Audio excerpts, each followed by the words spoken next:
Hi, this is Andrew with the thought for the day. In the book of James, chapter 1, verses 2 and 4, James writes this: "Consider it pure joy, my brothers and sisters, whenever you face trials of many kinds, because you know that the testing of your faith produces perseverance. Let perseverance finish its work, so that you may be mature and complete, not lacking anything." And James goes on in verse 12 and says, "Blessed is the one who perseveres under trial, because having stood the test, that person will receive the crown of life that the Lord has promised to those who love him." It goes without saying that these past 5 months have been a trial to all of us.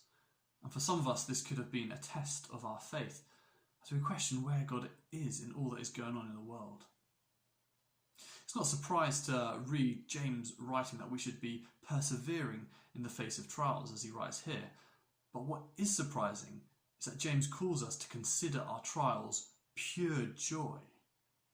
James is asking us to respond in a way that is completely contrary to how human nature would have us respond to our trials.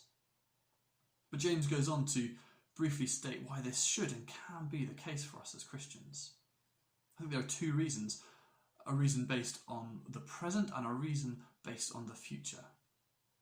So the reason for the present, the reason for joy in the face of trials, is because God uses these trials in our growth as Christians. God's desire in our lives is not to leave us as we are, but to be changing us, to be conforming us more and more to the image of Christ.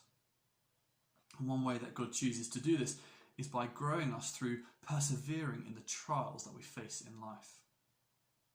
I think for all of us, a great reflection would be to look back on the last 5 months and prayerfully consider this: how has God been growing me through the challenge of this pandemic? That's the first reason. The second reason, based on the future, is this: we can have joy in the face of trials, because we know that as we persevere with faith in Christ, we have that sure hope of, as James puts it, a crown of life. This hope of eternal life with a God who loves us in a coming kingdom which will never again bring us any trials or challenges. Consider it pure joy when you face trials. James gives us a big challenge, but as we focus on what God is doing in our lives, and as we focus on what God promises us for the future, we can truly know joy in the midst of trials. And I pray that you know some of this joy in your heart today.